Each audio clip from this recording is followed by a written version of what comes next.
خواتین و حضرات، آداب و سلام۔ آج محتسب چینل کا لانچ ہے، یعنی یہ افتتاحی نشریہ ہے محتسب چینل کا، اور بہت سے لوگوں نے مجھے مبارکباد دی ہے، بہت سے احباب نے مستقل جب سے وہ تعارفی ویڈیو ایک اس پر اپلوڈ کیا گیا تھا اس چینل پر، وہ بہت سے لوگوں نے دیکھا، اور اس سے قبل سوشل میڈیا پر میں لکھتا رہا ہوں چینل کے بارے میں، تو وہ پڑھ کر بھی بہت لوگوں نے مبارکباد دی، اور میں بے انتہا شکر گزار ہوں ان سب حضرات کا جنہوں نے اس طریقے سے رد عمل ظاہر کیا، بہت مثبت رد عمل ظاہر کیا، اور اس سے میری کافی ہمت افزائی ہوئی۔ اب یہ مبارکباد آپ حضرات کو بھی دی جانی چاہیے، اور اس امید اور دعا کے ساتھ دی جانی چاہیے کہ جس مقصد سے یہ چینل شروع کیا گیا ہے اس مقصد میں کامیابی ملے، اور ہندوستانی مسلمان ان تمام دھوکے باز لیڈران اور تنظیموں سے محفوظ کسی حد تک ہو جائیں جنہوں نے اب تک بہت بری طرح سے آزادی کے بعد ہندوستانی مسلمانوں کا ہر طرح سے استحصال کیا ہے۔ جیسا کہ میں نے تعارفی ویڈیو میں بتایا تھا کہ کوئی بھی شخص جب سیاسی رہنما بن کر یا کسی بھی قوم کی یا گروپ کی نمائندگی کا دعویٰ لے کر سامنے آتا ہے تو وہ اس قوم یا اس گروپ سے ہر قسم کی امداد کا طالب ہوتا ہے۔ یہی ہوا ہمارے ساتھ بھی، ہندوستانی مسلمانوں کے ساتھ بھی، کہ بیشتر ایسے حضرات جو آزادی کے بعد رہنمائی اور رہبری کا دعویٰ لے کر سامنے آئے، مسلمانوں کے نمائندے بنے، مسلمانوں کی حمایت حاصل کی، اور پھر سیاسی میدان میں کامیابی حاصل کی، فوائد حاصل کیے، اور ملت کے بارے میں بیشتر نے کبھی کچھ نہیں کیا۔ اسی طرح وہ تنظیمیں ہیں، بہت سی ایسی تنظیمیں جو آزادی سے قبل تھیں اور آزادی کے بعد بھی قائم رہیں، اور بہت سی ایسی تنظیمیں جو آزادی کے بعد ہی وجود میں آئیں، انہوں نے بھی اسی دعوے کے ساتھ میدان میں قدم رکھا کہ ہم مسلمانوں کے نمائندہ ہیں، مسلمانوں کی نمائندگی کرتے ہیں، مسلمانوں کے وسائل اور ان کے مسائل دونوں سے واقف ہیں، اور گویا ان کے لیے کچھ کریں گے۔ لیکن ہوا کیا؟ آج جب ہم پچھلے 70 سال پر آزادی کے بعد سے اب تک کے دور پر نظر ڈالتے ہیں تو احساس ہوتا ہے کہ آج مسلمان پہلے سے بھی کہیں زیادہ بری صورتحال میں ہیں، اور ان سے زیادہ پچھلے خطرات سے بھی زیادہ بڑے خطرات کا سامنا کر رہے ہیں۔ تو یہ کیوں ہے؟ یہ ایسا اس لیے بھی ہے، اس کے وجوہات تو بہت ساری ہیں، لیکن ایسا اس لیے بھی ہے کہ وہ لیڈران اور وہ تنظیمیں جو مسلمانوں کی نمائندگی کا دعویٰ کرتی رہی ہیں اور اب بھی کرتی ہیں، ان میں سے کسی نے بھی آج تک قوم کو کسی بھی قسم کا حساب نہیں دیا۔ انہوں نے قوم سے چندہ لیا، ہر طرح کی حمایت اور مدد حاصل کی، لیکن یہ بتانے کی تکلیف کبھی گوارا نہیں کی کہ اس مدد، حمایت اور اس چندے سے جو انہوں نے وصول کیا غریب مسلمانوں سے، انہوں نے کون سے مثبت نتائج قوم کے لیے حاصل کیے، ان کا کیا کارنامہ رہا، کیا اچیومنٹ رہا، یہ جواب کسی نے نہیں دیا۔ اور ان کا جو انداز رہا وہ ایسا ڈکٹیٹرانہ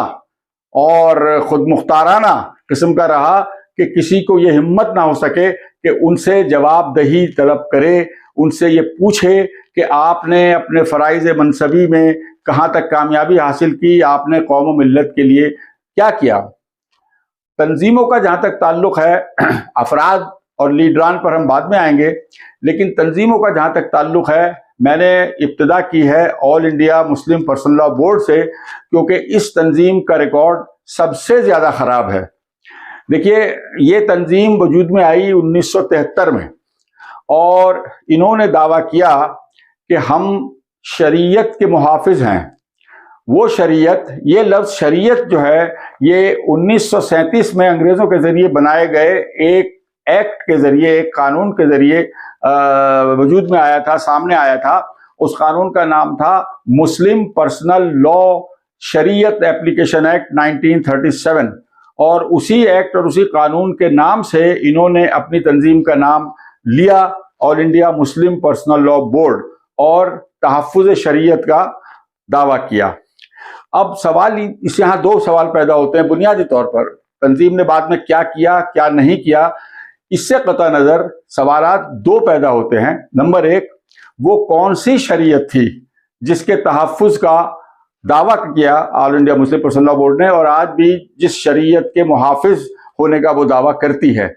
اور دوسرا سوال یہ کہ اس تحفظ شریعت کے سلسلے میں کون سے اقدامات 1973 سے آج تک آل India Muslim personal law board نے کیے۔ میں اس کی ابھی تفصیل تو آگے بہت ساری آئے گی، لیکن اس کی جو میں فوری طور پر مثال دے سکتا ہوں وہ طلاق ثلاثہ کا مقدمہ ہے، جو 2017 میں سپریم کورٹ نے فیصل کیا۔ 2019 میں حکومت نے قانون بنا کر 3 طلاق کو نہ صرف غیر قانونی، غیر آئینی، بلکہ ایک تعزیری جرم قرار دے دیا۔ جب وہ مقدمہ چل رہا تھا تو اس زمانے میں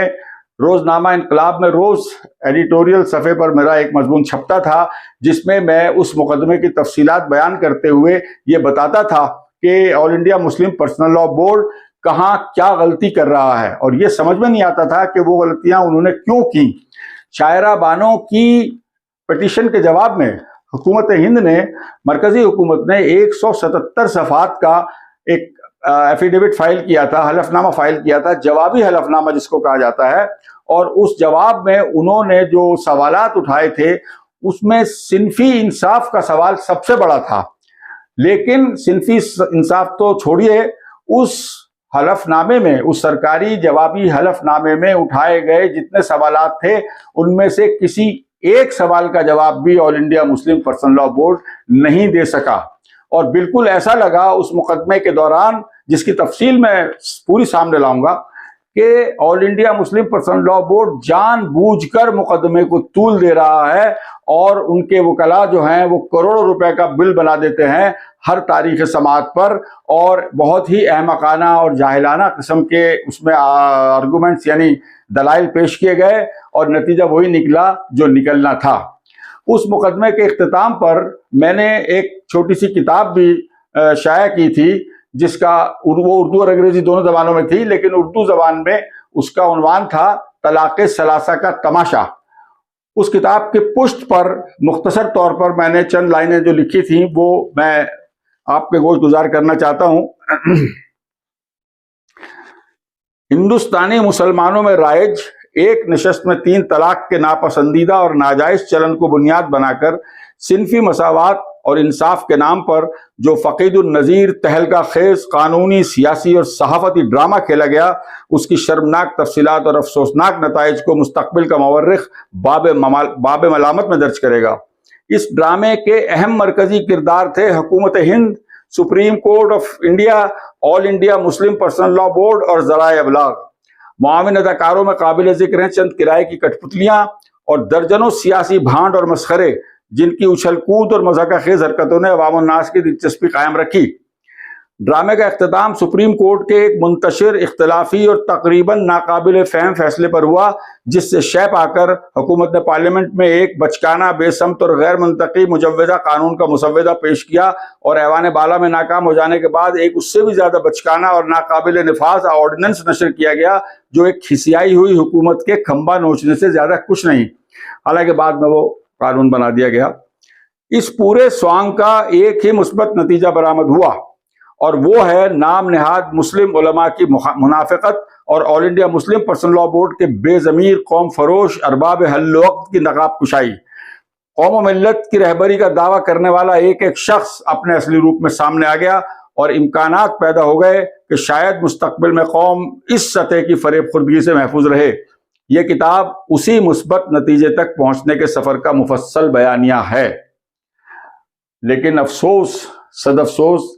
کہ اس مثبت نتیجے پر پہنچنے کے بعد بھی صرف اتنا ہوا کہ آل India Muslim personal law board نے کچھ دن کے لیے ریت میں سر چھپا لیا، یہ تمام حضرات اپنے اپنے بلوں میں گھس گئے۔ لیکن اب جبکہ یونیفارم سول کوڈ کے مسئلے نے پھر سر اٹھایا ہے، ان کو ایک موقع پھر نظر آیا کہ قوم سے پھر کروڑوں اربوں روپے کا چندہ وصول کر کے اور پھر اسی سطح کا ایک ڈرامہ کیا جائے اور اپنے سیاسی مفادات کو اور زیادہ بڑھایا جائے، اور جہاں تک ہو سکے پولیٹیکل مائلیج اس سے حاصل کی جائے۔ All India Muslim personal law board کے سابق صدر رابع حسن ندوی کا اپریل میں جب انتقال ہوا تو ظاہر ہے کہ صدر کی کرسی خالی ہو گئی، اور all India Muslim personal law board کے تمام وہ خواہش مند لوگ جو اس کرسی صدارت تک پہنچنے کے لیے عرصے سے خواب دیکھ رہے تھے، ان میں ایک بڑی خاموش جنگ سی شروع ہو گئی۔ ان تفصیلات میں تو میں نہیں جاؤں گا، لیکن ہوا یہ کہ اس کے بعد جو کچھ ہوا وہ all India Muslim personal law board کے ان ارباب حل و عقد کے کردار کو ظاہر کرنے کے لیے کافی سے بھی زیادہ ہے۔ ہوا یہ کہ ایک دن اچانک اعلان ہوا کہ خالد سیف اللہ رحمانی صدر یا تو منتخب کیے گئے ہیں یا نامزد کیے گئے ہیں، بہرحال وہ صدر بن گئے ہیں، اور ان کی کرسی صدارت سنبھالنے کے بعد ان کے اعزاز میں تقریبات اور استقبال اور دیگر دعوتوں کا اس طریقے سے انتظام ہوا گویا انہیں کوئی بین الاقوامی عہدہ مل گیا ہے، جبکہ یہ لوگ خود کو خادم ملت کہتے ہیں۔ ان پر پھول برسائے گئے، ان کا جلوس نکالا گیا، کئی شہروں میں ان کا استقبال باقاعدہ طور پر اس طرح کیا گیا جیسے انہوں نے کوئی بہت بڑا قلعہ فتح کیا ہو۔ تو یہ اچھا، اور یہ سب کچھ کس کے پیسے سے ہوا؟ ظاہر ہے گورنمنٹ تو ان کو پیسہ ان چیزوں کے لیے نہیں دے سکتی تھی، نہ دے رہی تھی۔ وہ سارا پیسہ کس نے خرچ کیا؟ آل India Muslim personal law board کے فنڈ سے اگر وہ خرچ ہوا تو all India Muslim personal law board کا وہ فنڈ کہاں سے آیا؟ تو یہ ان کا کردار ہے۔ وہ پیسہ خواہ کہیں سے خرچ ہوا ہو، حالانکہ ذاتی طور پر مجھے یقین ہے کہ وہ قوم کا پیسہ تھا، کیونکہ یہ لوگ قوم کے چندے پر پلتے ہیں، قوم کے چندے پر پنپتے ہیں، لیکن وہ کہیں سے بھی وہ پیسہ آیا ہو، پیسے کے اس اسراف کا مقصد کیا ہے اور مطلب کیا ہے، یہ جواب کوئی دے گا؟ پھر اس کے بعد دیکھیے یہ زیادہ فعال صرف اس لیے ہو گئے کہ اب یونیفارم سول کوڈ کے مسئلے نے پھر سر اٹھایا ہے، اور ان مسائل کو ہوا دینے کی جو ان کی ٹینڈنسی ہے، جو ان کی ایک جبلی قسم کی عادت سمجھیے، وہ اس کی ایک مثال اس زمانے میں ملتی ہے جس زمانے میں سپریم کورٹ میں طلاق ثلاثہ کا مقدمہ چل رہا تھا۔ تو وہاں امارت شریعہ بہار کے ولی رحمانی جو اس کے چیف تھے اور جو اس کے all India Muslim personal law board کے سیکرٹری بھی تھے، وہ ایک وفد لے کر دلی آئے اور لاء کمیشن سے ملنے گئے، یہ کہنے کے لیے کہ صاحب شریعت میں مداخلت ہو رہی ہے۔ اور ہاں میں یہ بتا دوں کہ ان کا بہت محبوب نعرہ ہے شریعت میں مداخلت۔ یہ شریعت میں مداخلت کا نعرہ لگا کر عوام سے پیسہ لیتے ہیں، غریب مسلمانوں سے پیسہ لیتے ہیں، چندہ لیتے ہیں کہ جلدی سے آؤ، شریعت میں مداخلت کر رہی ہے حکومت اور ہم اس کو روکیں گے۔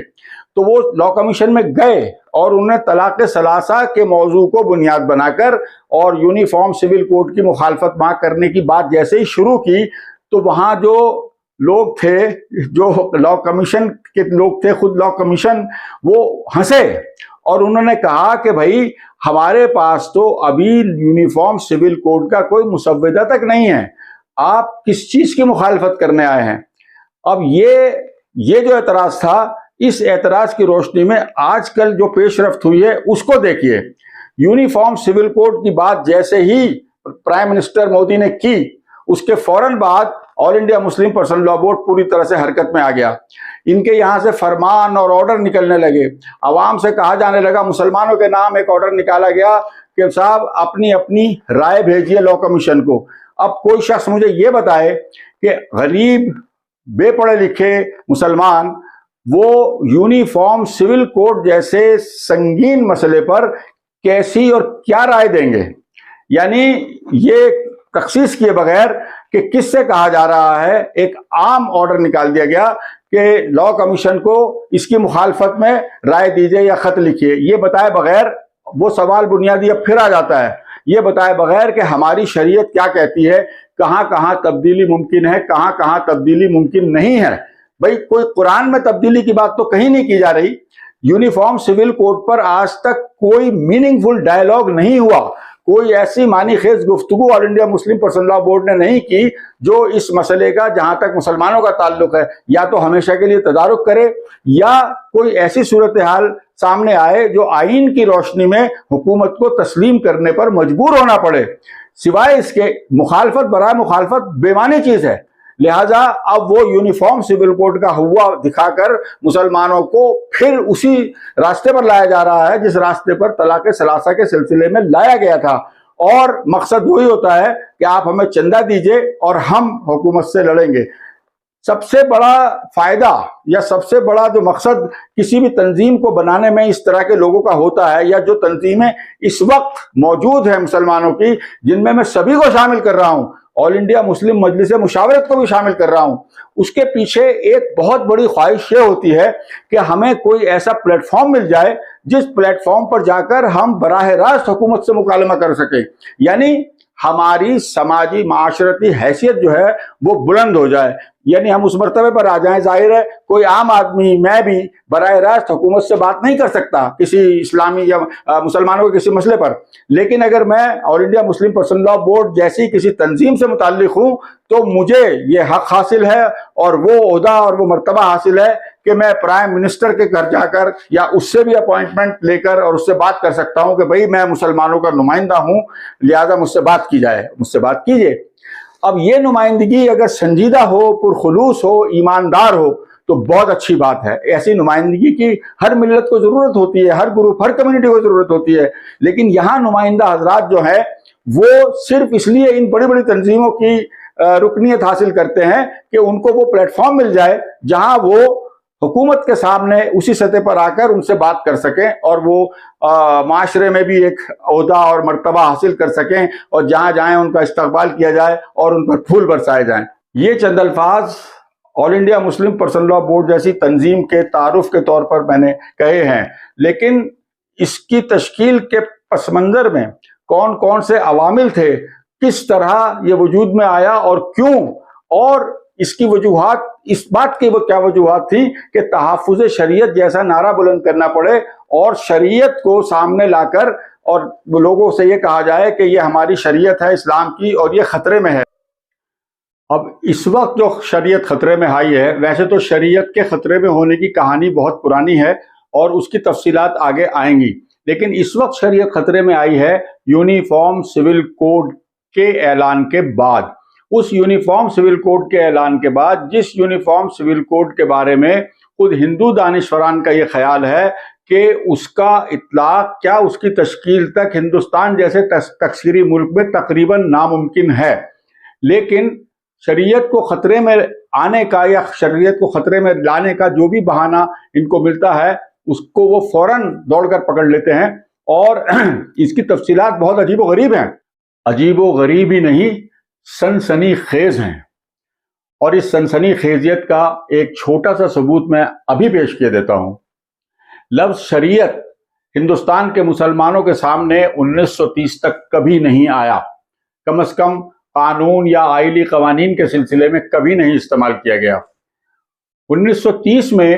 مسلم لیگ نے پہلی مرتبہ لفظ شریعت کا استعمال کر کے اور انگریزوں کو یہ تاثر دیا کہ مسلمانوں کا ایک مستقل قسم کا ایسا قانون ہے جو مسلمانوں کو ایک جدا گانہ شناخت عطا کرتا ہے۔ اس جدا گانہ شناخت پر ذرا غور فرمائیے، یہ ایک سیاسی ہتھیار تھا جو محمد علی جناح نے انگریزوں کے خلاف اپنے مفاد میں استعمال کیا، اپنی مقصد براری کے لیے استعمال کیا، اور اس کا ثبوت بھی دیتا ہوں۔ پنجاب میں عورت خواہ ہندو ہو، عیسائی ہو، مسلمان ہو، سکھ ہو، پنجاب میں بیٹی کو باپ کی جائیداد میں سے حصہ نہیں ملتا تھا۔ جناح